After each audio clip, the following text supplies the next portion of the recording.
ele iria ser condenado pela morte da própria esposa. E neste vídeo aqui, muitos ensinamentos esotéricos, fazer uma mistura de tudo, sabe? Coisa que ele não fazia antes. Ele começou a se contradizer muito em relação aos ensinos dele anteriores, né? Que eram mais assim, tinham mais respaldo bíblico, né? Os ensinos dele anteriores, até porque eu acho assim que ele tinha esse respaldo dela, da Cíntia, que foi uma mulher que foi criada no meio evangélico, foi criada na igreja, era uma pessoa que conhecia a Bíblia, entendeu? Não acredito que Mastral tivesse grande conhecimento, é porque ele não lia, mas assim, a Cíntia era uma pessoa que lia muito, era uma pessoa que estudou muito a Bíblia, tinha muito conhecimento bíblico, então ela dava esse respaldo teológico para Mastral, doutrinário. Me perdoa, você concorda? Vou aproveitar esse gancho que você está falando da Cíntia. Cíntia, para quem não sabe, é a Isabela, né? É a Isabela. Há uma teoria que se diz que, na verdade, o próprio Heitor, que é o irmão dela, diz que quem escrevia os livros, na verdade, era ela e não ele. Faz sentido para você, Luciana? Então, não só faz sentido, como isso é verdade. Mastral nunca escreveu nenhum livro, não. Ele não. Mas não era ele que assinava? Hã? Não era ele que assinava? Claro, assinava, mas quem escreveu foi ela. Sempre. Então, ele escreveu algum livro depois que ela morreu? Publicou algum livro? Nem vai publicar, né? Cadê o terceiro livro da história de Mitre? Não existe. Se você mesmo colocou o áudio do Heitor, não foi? Você não colocou aqui naquela live? Ele estava conversando comigo. Aquele áudio foi comigo que ele estava falando. Sim. Ele estava falando, minha irmã, não é? Fui eu que procurei o Heitor, né? Que eu vou contar por que eu procurei. Mas fui eu que procurei ele. Ele estava conversando comigo, foi ele que me falou. O Mastral nunca escreveu nenhum livro, não. Quem escreveu foi a minha irmã, não é isso que ele fala no áudio? Exatamente. Fala isso no áudio. Quem escreveu foi a minha irmã, porque a Mastral não é capaz de escrever um e-mail. Agora, para as pessoas que estão atentas, que ficaram atentas, que observaram as postagens de Mastral no Instagram, acho que puderam perceber quantos erros gramaticais, ortográficos que ele cometia. Como que um escritor ia cometer erros básicos de ortografia, né?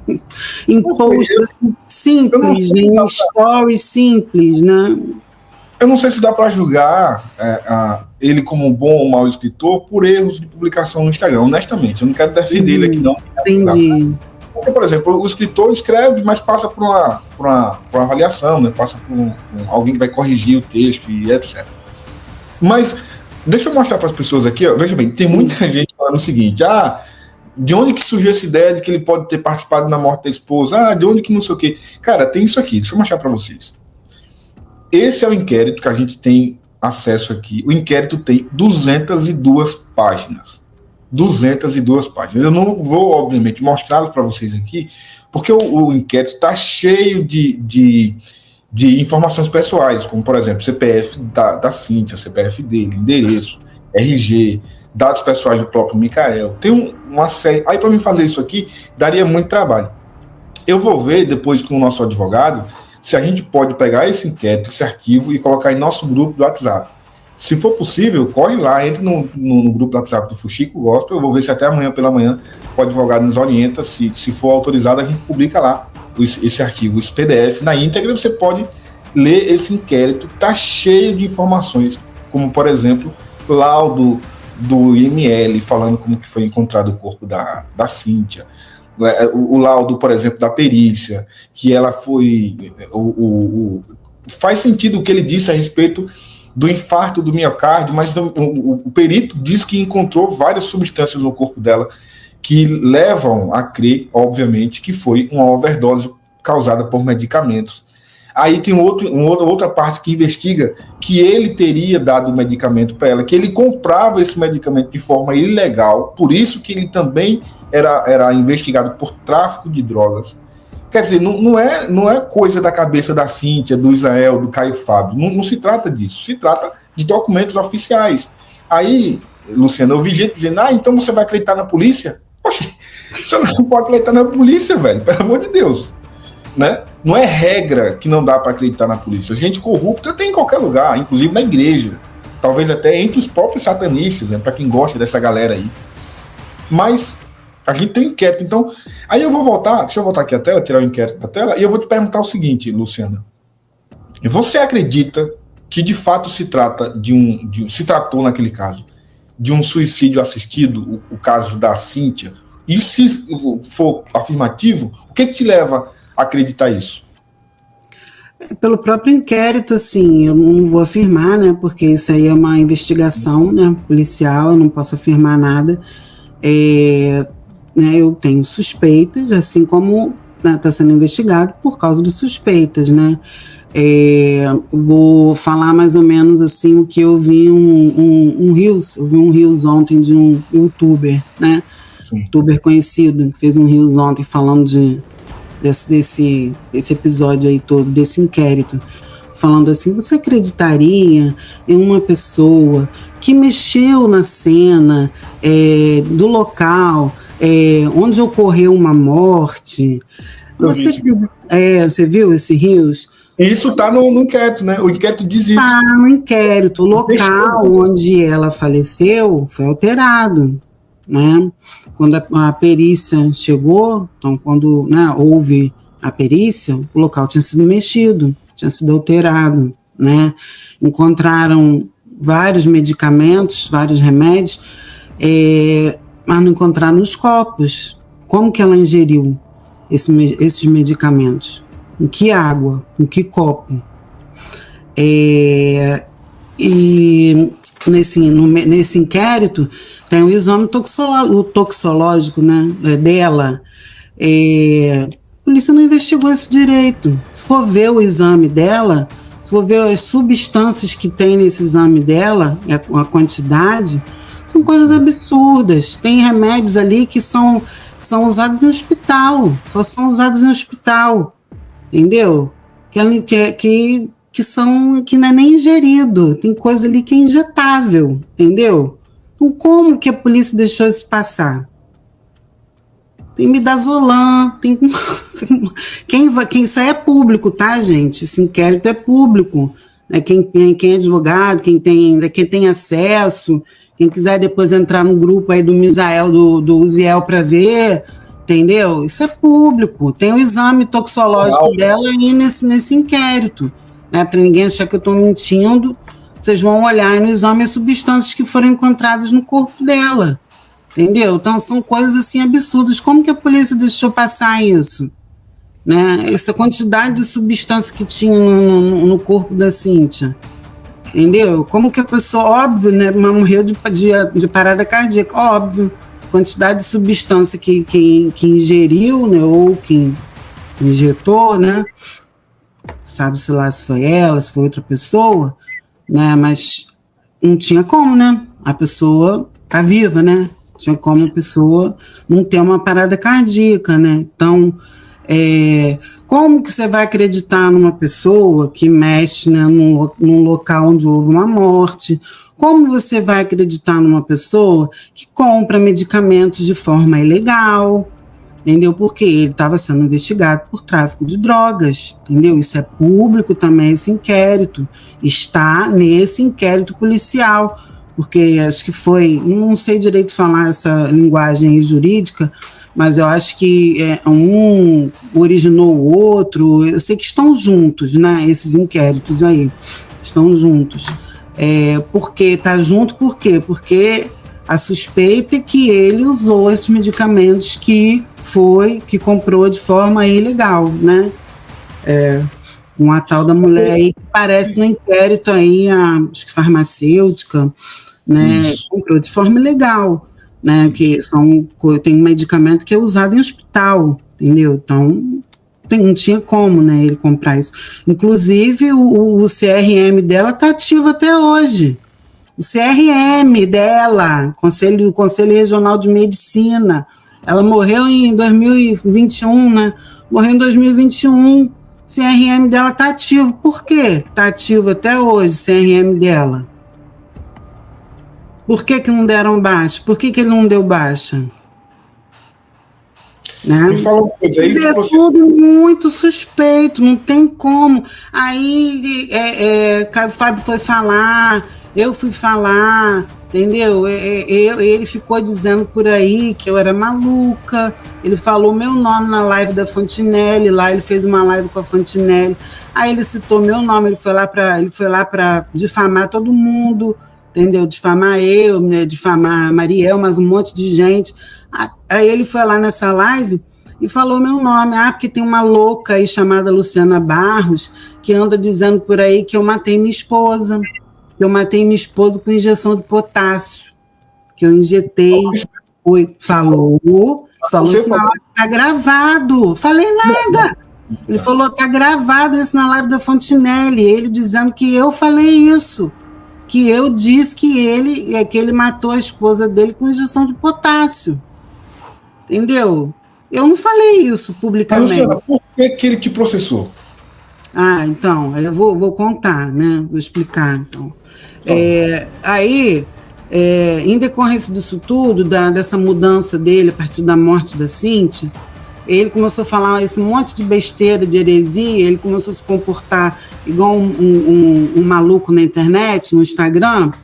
Ele começou a aparecer bêbado nos stories. Eu gravei, a gente tem gravado um monte de story dele, bêbado, parecendo bêbado, chapado de remédio, entendeu? Aí todo mundo começou a ficar assustado. Quando você fala, eu vou preparar um desses aqui, no momento que ele falar, assustado.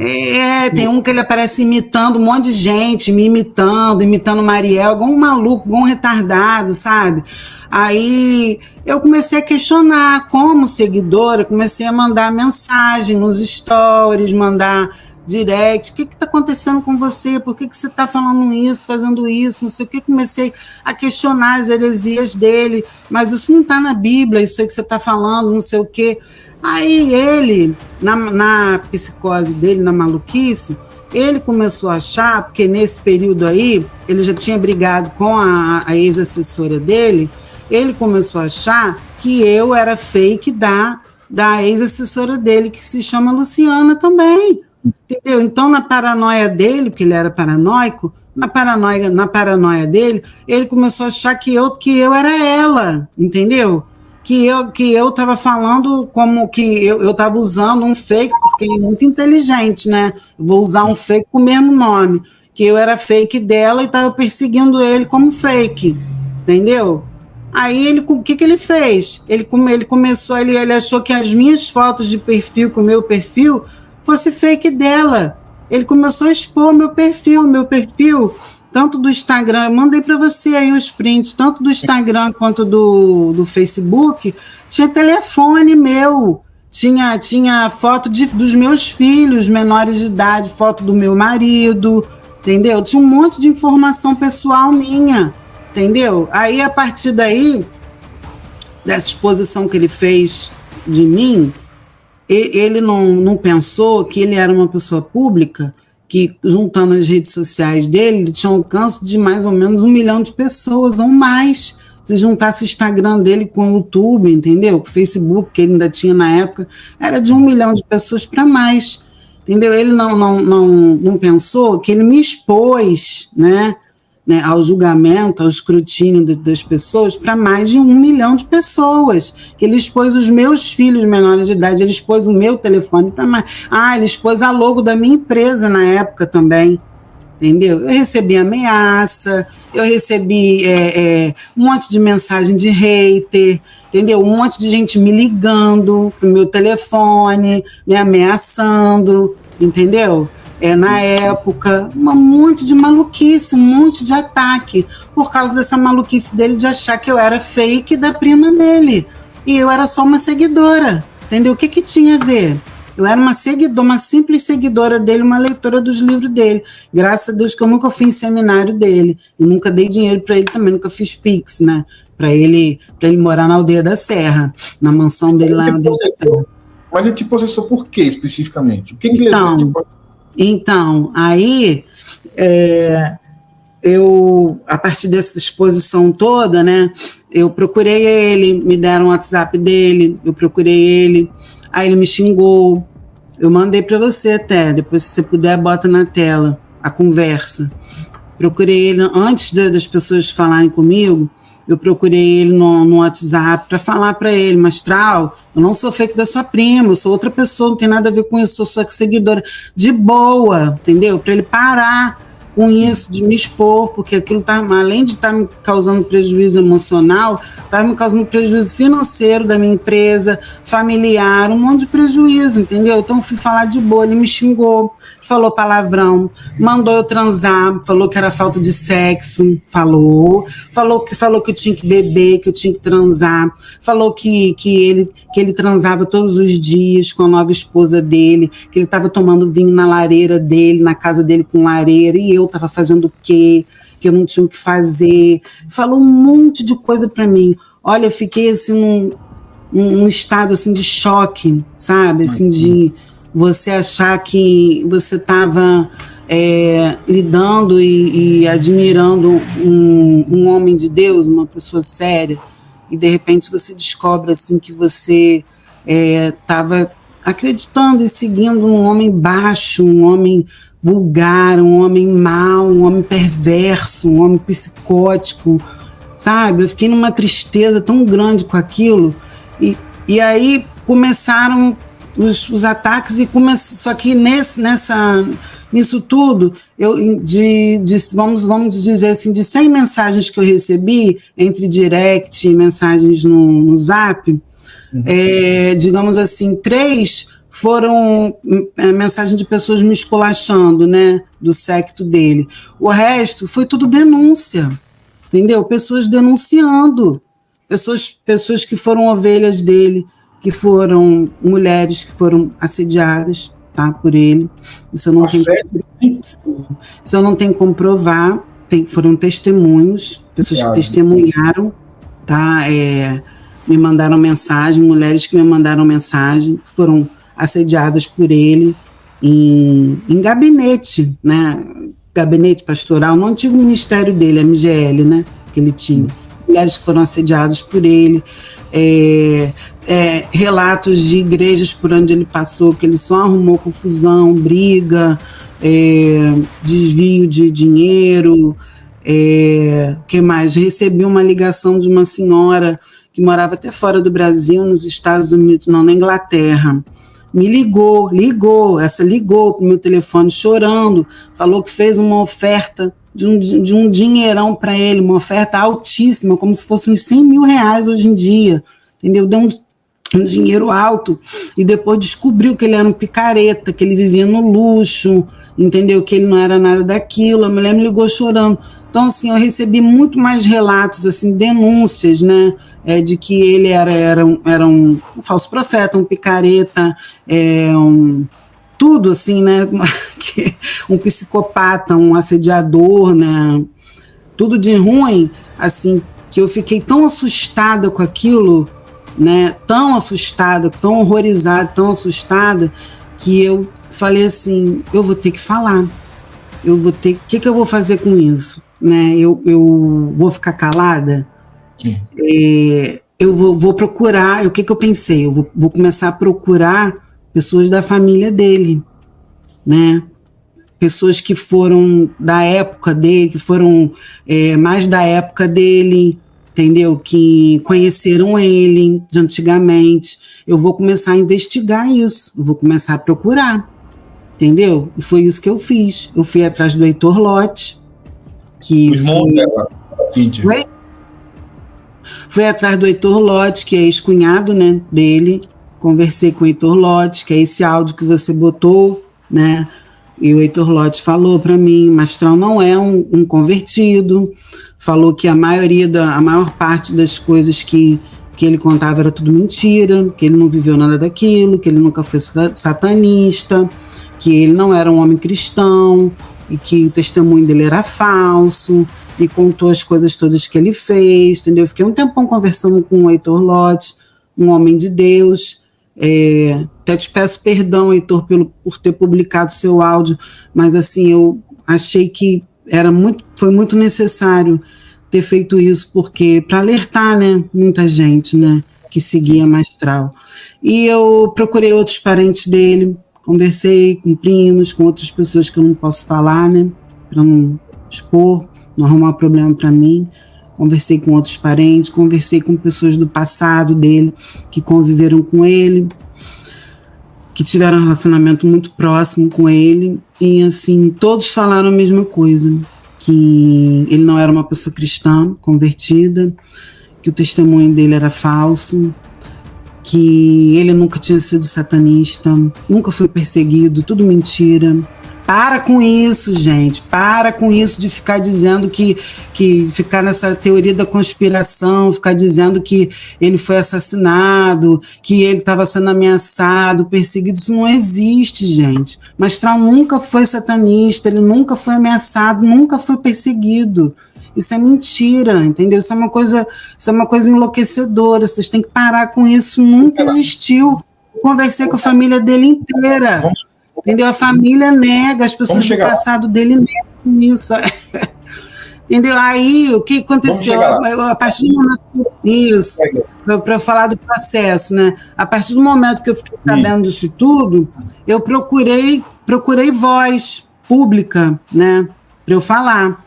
E quem me deu a primeira oportunidade de falar em live foi a Cláudia, do canal Nunca Te Contaram. Não sei se você conhece, que ela mora na Irlanda.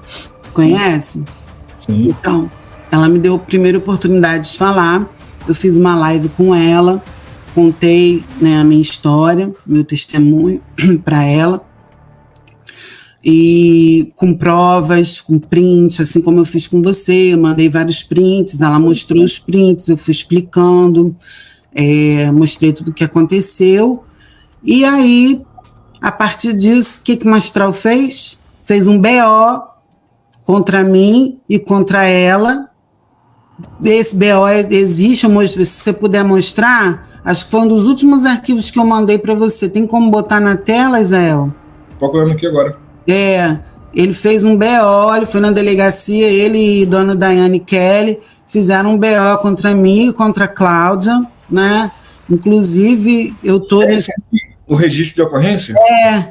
Esse mesmo. Eu não vou colocar na tela porque tem... Esse aí foi o BO, esse aí foi o BO que eu fiz. Isso, o BO que ele fez é um outro. Ele fez um BO contra mim.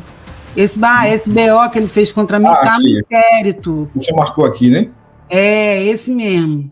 Mesmo. Esse BO aí que ele fez contra mim está no inquérito policial. Eu estou dentro do inquérito policial.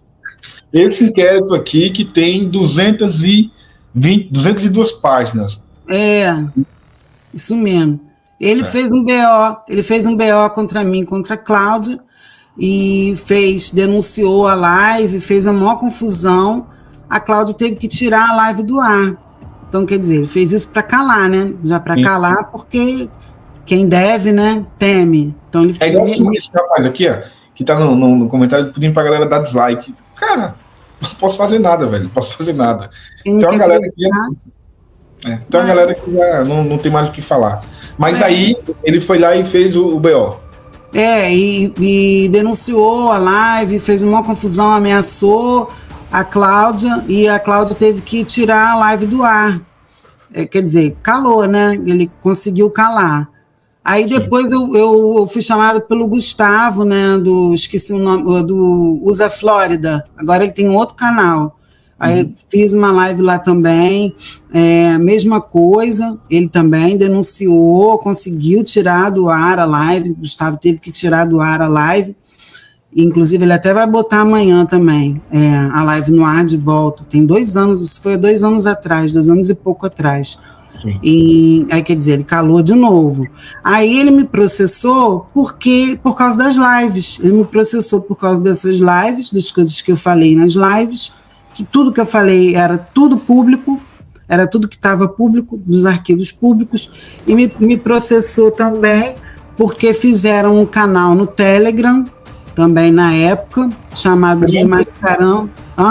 Eu lembro desse canal. Fizeram um canal no Telegram chamado Desmascarando Daniel Mastral, que foi um canal que bateu nele exaustivamente, né, com muitas provas, né, contra ele.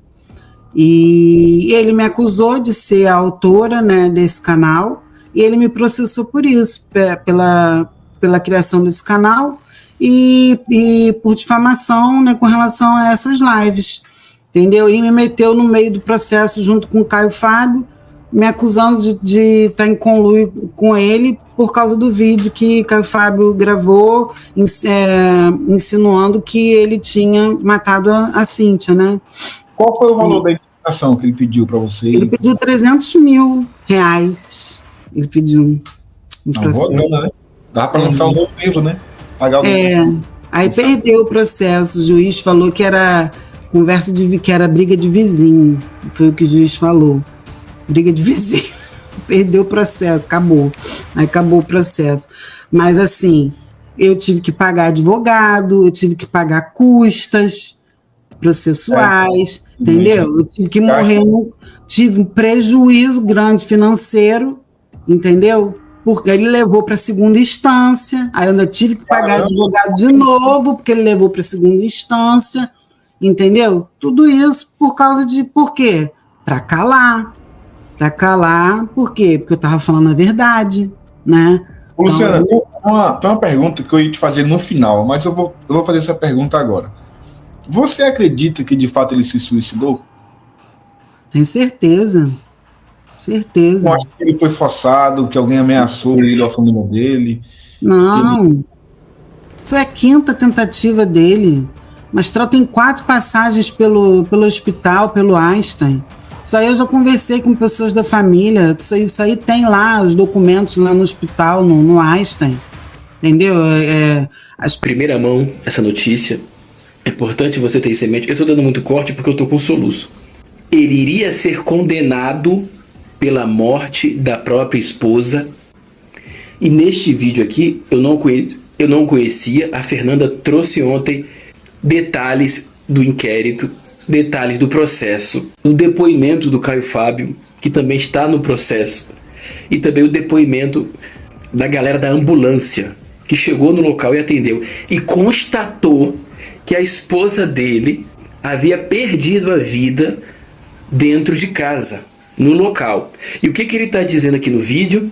Sempre novelando com essa cara de bom moço, que a esposa foi socorrida, que foi feita massagem, que ela ganhou a vida por 2 vezes e que os paramédicos tentaram durante o transporte e chegaram no hospital e conseguiram reanimá-la por 2 vezes e foi uma luta e todo mundo ficando naquela esperança. Aí ele colocava essa boquinha aqui e dizia que não conseguiram salvá-la. Só que o que ele não conta é que ele já estava descendo a chibata em outra mulher há muito tempo, né? Ele estava mais interessado que a mulher morresse mesmo. Aí eu falo isso daqui, eu sou ruim, eu sou o cara antiético. Tá trazendo isso agora por quê? Vai trazer quando? Agora que é a hora de vir tudo à tona, cara. Não tem outra hora. Nada depõe mais contra o Daniel Mastral que seu próprio conteúdo. Agora está vindo à tona esse processo, onde ele é acusado de matar a esposa. Está vindo à tona também um outro processo, onde parece que ele era envolvido num esquema muito complicado, tá? Eu vou esperar isso vir à tona, mas eu já sei o que é. Muito grave, mas grave mesmo. Você não tem noção no que o cara talvez fosse envolvido. Meu irmão, pesado, hein, cara? Pesado. Eu vou deixar aqui uma reflexão, que eu também acho que a perda do filho impactou bastante a vida deles, e volto para dar um outro aviso. Agora eu quero fazer algumas considerações para que as pessoas também compreendam o lado humano. Daniel, quando se casou com a sua primeira esposa, ela já tinha alguns problemas emocionais e tinha ainda um outro problema na relação, que ela não gostava da intimidade. E Daniel, um cara atlético, né, jovem, fazia Kung Fu, realmente estaria a todo vapor, porém com uma mulher mais frígida. Isso mexe com qualquer homem. E assim teria se iniciado o primeiro caso dele. Essa é a informação que eu tenho. É uma história antiga e, ao contrário do que as pessoas pensam, quem me trouxe essa história a primeira vez, o policial federal, discípulo dele, ou ex-discípulo, me pediu para fazer um vídeo, só que eu não posso fazer um vídeo baseado unicamente na denúncia de uma pessoa. E quando eu olhava para o próprio público do Daniel e as suas teorias, eu achava que ele por si só era a própria denúncia. Embora eu concordasse quando ele falava ali de alguns princípios que eu acredito, como os minerais, a natureza, a força da natureza, Notei que ele era alguém que estudava, que buscava transmitir conhecimento, mas o personagem eu sempre tive meu pé atrás. E achei que, como era